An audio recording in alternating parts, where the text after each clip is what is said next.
I personally believe that plugins are actually not where the money is. There are other more important things. It's not the plugins that will make your mix better. And this is also pretty much against the big marketing machine that plugin developers use to convince us differently. But plugins are not the key to a great mix. Here is a very typical question that people ask on social media. In this case, what rap hip-hop vocal chain with free UAD plugins, any presets out there? Just show you another one. What's your favorite hip-hop vocal mixing chain? And these discussions are in huge abundance out there. There are so many of them. So what's going on in the mind of the person asking this question? So I think what's actually going on is that they're looking for some kind of cooking recipe. If I just add this ingredients or that ingredient and a couple of eggs and a bit of salt and this much cream, by the end of it, I apparently have a great tasting dish. This sometimes works, but in mixing, this is not actually the best way forward.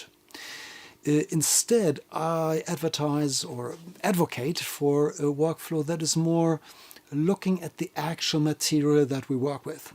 Because in the sense of when you apply a cooking recipe, when you just apply this compressor first, followed by that EQ, and then followed up by whatever processor you add next, the plugin chain, it doesn't guarantee a great outcome. And when I look at the responses to these questions, I often find that people just name drop their plugins, the fancy ones, but very few people talk about how to set them, how to actually use that EQ. Do you want to use it to make it brighter or darker or more prominent or more intelligible or warmer?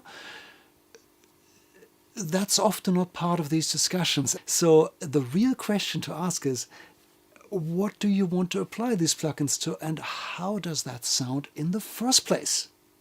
Maybe you're applying this to, I don't know, a really well-recorded studio vocal. There's a very good chance you don't need to do much at all.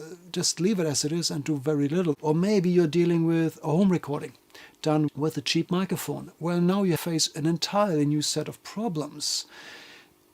A poorly done home recording and a studio quality recording need very different treatment. And that's my point here. When people apply these cooking recipe mindsets, it seems like they just want to add the right processors that everybody else suggests, and now there must be a great outcome. But that's not the case. It all changes when you disregard all of that and only listen to how it sounds to begin with, start to envision how you want to make it sound, and then find your way to get from one to the other. And that sometimes needs one plugin. Sometimes it doesn't need any. Or sometimes it needs 8. It's this custom solution for each sound where you pay close attention to how the source actually sounds. That makes a big, big difference.